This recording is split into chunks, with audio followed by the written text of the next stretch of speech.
This is Dylan Coops driving High Voltage.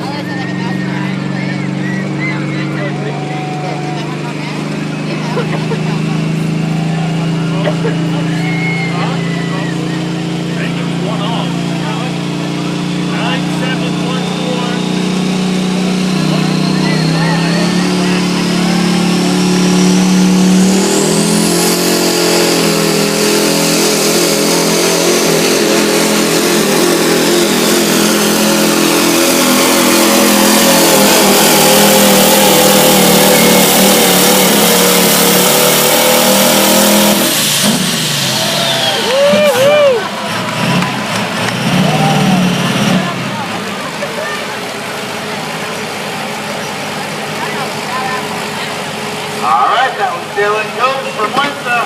He pulled the distance at 290.30 feet.